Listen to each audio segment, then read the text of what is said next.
If you don't know Keosha Love, learn the name. She is an artist, she is an educator, she is an activist, and she empowers women. You might have heard from her recently from this powerful speech that she did at a protest a couple weekends ago.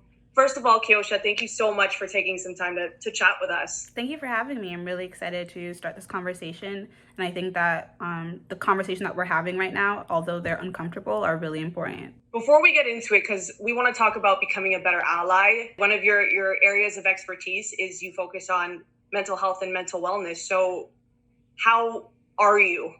We say that casually in conversation, but really, how are you? Thank you for asking that. I think as the days go by, I think I'm getting better. But there was definitely a period where I wasn't okay. And I'm accepting that things are just not okay. And it's okay to feel the things that I'm feeling currently. I've received a lot of support from my Black community, which is helping me cope through all the trauma that we're experiencing right now on social media and off social media. So I do feel a little bit lighter today. I do feel like I'm progressing, and the things that I'm doing to actively stay well is helping. But I think it has been a scary and painful time that a lot of us are feeling, and I'm currently working my way through that. Well, I appreciate you being candid and honest about that. It's important that we hear from you, from voices in the Black community on this. We touched on the speech that you read at the march, the rally for Regis that what happened a couple weekends ago in Toronto. And If I may, it went viral, so obviously it resonated with a lot of people. But what you said was, the goal of allyship is to ultimately take on problems of oppression and violence as if they were your own, without removing yourself from the conversation. There is no such thing as a Black problem. This is a human race problem. We need collective outrage and action. How are you willing to show up for people who do not look like you? That question right there is really at the heart of being an ally, right? Yep. As an educator and an activist, what does being an active ally look like to you? I've had these conversations a lot with my own communities and folks outside of my community, and I think the biggest starting point is listening to people who don't look like you, and taking it upon yourself to do the research and get informed, because there's a lot of folks who don't have these conversations and don't know how to navigate it, and the best way to start is by listening. And if you don't have Black friends who don't want to do the emotional labor, there's things in the media, there's movies, there's books. A lot of these stories are real stories. So I would say the starting point is listening to Black stories and listening to what we have to say, so that you can gain a sense of understanding, and from that understanding, radical empathy to become an ally. Now, I want to get into questions that white people or other people of color might feel hesitant to ask because they're afraid of what the answer might be. But is it bad if a well-intentioned friend or ally asks you a question like, what can I do to help? It's really subjective. I have a lot of white friends who I have talked to, and I've been willing, and there's times where I'm not willing. So I think it's asking first, like, is it okay if I ask you some questions? If it's too much emotional labor, feel free to answer at your own leisure, or can you please direct me to someone else? I think those questions are a great courtesy, just because not every day we want to talk about this. And it's something we've experienced our entire life. So as much as we may be the experts, this is something that shouldn't have been new, right? It should have been something we've been actively learning. So I think navigating that conversation is making sure we're having a sense of awareness if the moment is okay, and being okay if the moment is not okay. Navigating that, if someone says no, are you going to just give up? Or are you going to seek alternatives? Because that's what allyship is about. It's like taking it upon yourself, like we just said. It's your responsibility, not your friend's responsibility. As an educator, are there certain accounts that you go to for insight and understanding? My favorite account is Rachel Elizabeth Cargill. Hopefully I'm not butchering her name. Rachel.Cargill, I think is her Instagram name. I find a lot of resources on there. As a Black woman, I think it's so important for me to see other educators and writers who look like me, because I grew up reading a lot of books from white authors, and feeling like there wasn't space for me to be a writer. Still feeling that some days as a Black woman, writing is not a conventional job for someone who looks like me. So she's a writer, and she talks about a lot of beautiful things, but also challenging things. And that's what I admire about her most, is that the things that we write about aren't always rainbows and butterflies. Sometimes they're challenging and uncomfortable, but that's what makes it important. We know about overt racism that's relatively easy to point out, but a lot of us are becoming acquainted with the term microaggressions. Mm-hmm. Can you help us understand why microaggressions are harmful and what they really are? A microaggression is a subtle way of basically harming a minority or a person of color by using language that is offensive, guised under a really subtle tone. So that could be looking like, oh, I see your hair's different today. What happened to your hair last week? Or, oh, I see you have an accent. Where are you from? Or saying things like, oh, are you from Africa? When to any Black person who might not be from Africa. So microaggressions are these really subtle ways of harming groups of people. It's not always explicit. Sometimes they're inexplicit. So they're still very harmful and sometimes hard to notice because there are a lot of folks who received microaggressions didn't know that they were microaggressions. But they're ways of harming people in these little micro ways. The biggest one I've gotten in my entire life is that you speak so well. And I think people don't know that that's a microaggression. And it's because of the preconceived notion that someone who looks like me should stumble, should stutter, should have an accent, should be born somewhere else. I've always been very articulate and an outspoken individual. And my teachers, they grasp onto that very early. And as much as I know some of them had good intentions, it doesn't change the impact of me wondering and questioning myself, why are they so surprised that I could speak the way that I do? What does that say about the people who look like me? So I think that was the biggest microaggression that I still get to this day. People are just surprised that I'm a writer. People are surprised that I speak the way that I do. And surprised that I was born here. I'm very proud Jamaican Black woman, but I was born in Canada, born in Toronto, born and raised, and again, another surprise. So those are microaggressions. So at this time, someone who's not in the Black community wants to, I guess, compliment or give praise to that person. What then would be a better way to approach that?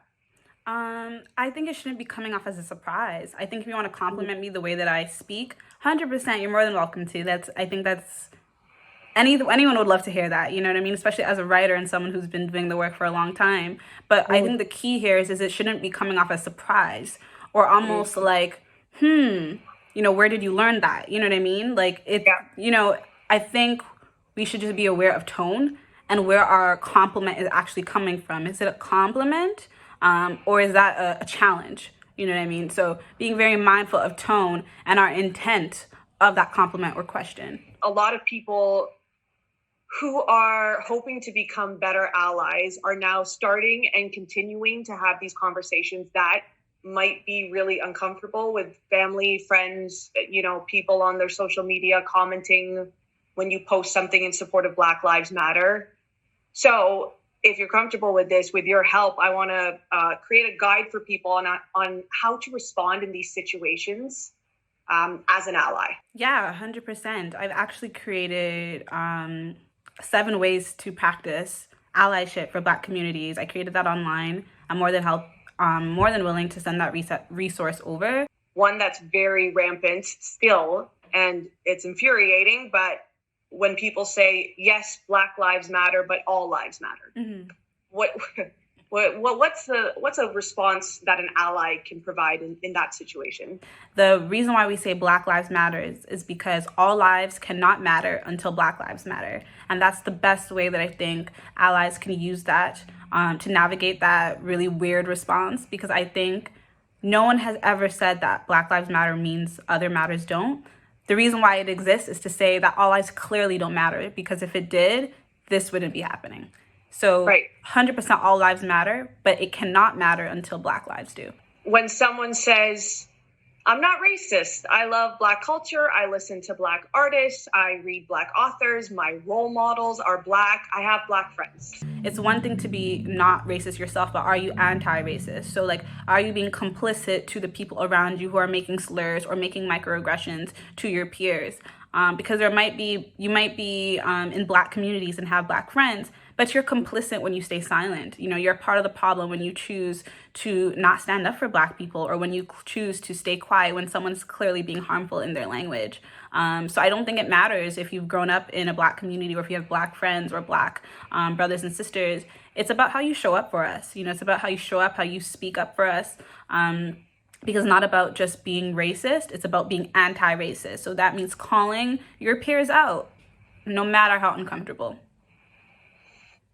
When someone says, what can I really do to make a difference? I don't have a platform. You don't have to have a large platform to speak about something that's not right. You know, we already do it at a very young age. When we see something happening in the world, we mention it, and before social media even, started, right? But the work still has to be done offline. 100% use your platform, spread awareness, but you should also be doing that same work offline.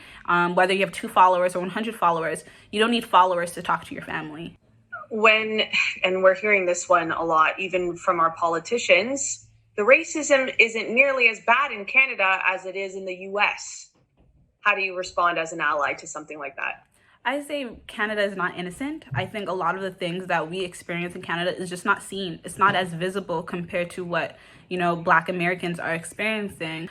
There's so much things happening in the GTA and in Canada itself, but because the media right now is focused on America, I think people should, just because it's on America right now, don't forget that Canada is also experiencing this too. And I think it's important that we recognize that and drive awareness to it too. When someone says, I think people are just being dramatic, do we have to keep talking about this? I'm tired of seeing this on my feeds and in the news. The answer is just yes, we do. We do, because if Black people have to experience it, you have to carry the weight of seeing it, and listening to it and hearing about it.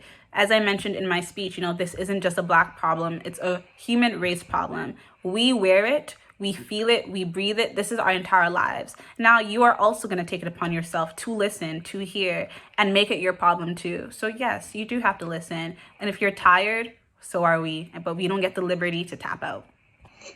When someone says, stop pointing out my white privilege. I didn't grow up rich or with a lot of opportunity. I've struggled a lot in my own life. Privilege is not a bad word, and that's another thing that we need to debunk. I have privilege, as someone who was born in Canada, that's a privilege in itself.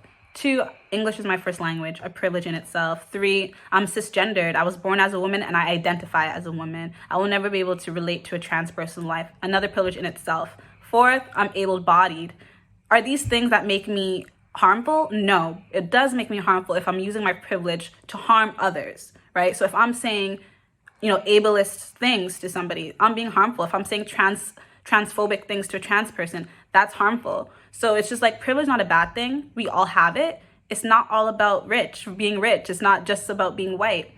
But because we're seeing the same narrative of white people with power, that's where it's centered right now, right? So it's just like, it's not a bad word, but we need to be aware of why it's centering white people right now. And the reason why it's centering that is because they hold power. And that's always been the case. And it's something that we need to kind of unpack, because white privilege exists, white supremacy exists, right? And again, the privilege isn't the evil, it's the people who use the privilege to be harmful, to abuse, and to, be racist and be extremely dangerous to Black lives.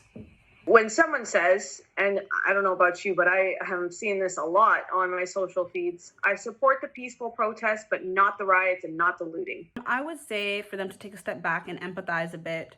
When you are being forced with, hate and violence your entire life, the only defense mechanism that's going to be popping up in your head is violence back. And I think we've been peaceful for a long time. I think we've taken these microaggressions, we've taken the harm, we've taken the bullying, we've taken, all the pain and all the violence, and we have come to a place of outrage and anger. So the response we'll get from a lot of people is violence. And I'm not going to say I promote violence, but what I will say is that we don't pay attention to the times that we've been peaceful. So if you're focusing on the rioting, the looting, I think your focus is wrong. I don't think your focus should be on there. I think your focus should be on the police who've chosen to be violent, to the people who chose to be violent towards Black people. That's why we're in this predicament right now. One other statement that we see a lot is, I support Black Lives Matter, but I don't want to say that publicly because that might cause controversy. There's nothing controversial about human rights. Black people deserve it, we deserve it, you deserve it. And if you can't speak up about a human rights issue, then you need to evaluate if you even matter, because this is like I said, a human race problem, right? And if you don't see it as that, you are part of the problem. Is there anything else that you want to address from your experience, from your perspective, something that people need to hear right now? I think people need to practice radical empathy right now. That's something I'm a huge advocate for. Radical empathy really looks like evaluating yourself and evaluating others and getting a sense of awareness of how different that might look, and not being scared of that difference, just being aware of it. You can't practice radical empathy without having a sense of awareness of ourselves and each other. So like I mentioned, that sense of awareness that I experienced with myself is the fact that I do have privilege. I do. It might not look like white privilege, but I do have privilege. And because I have that sense of awareness, I now have radical empathy for people who do not have those same privileges, like being trans or being disabled. So it really starts there, and I'm urging people who don't identify Black and are in different communities to really have a sense of self-awareness, so that they could tap into their experiences and then see what the differences are with other people, with other lives. You know, make that comparison, look at that difference and see how does that make you feel and what am I going to do about that. Keosha, thank you so much for taking time to help educate us on anti-racism, on becoming an active ally. These are the conversations, as uncomfortable as they might be at times, they're the ones that we need to have right now. So thank you so much for having this conversation with us. No problem. Thank you so much for having me, Sam. Again, these conversations are so important, and I'm grateful to have the space to talk.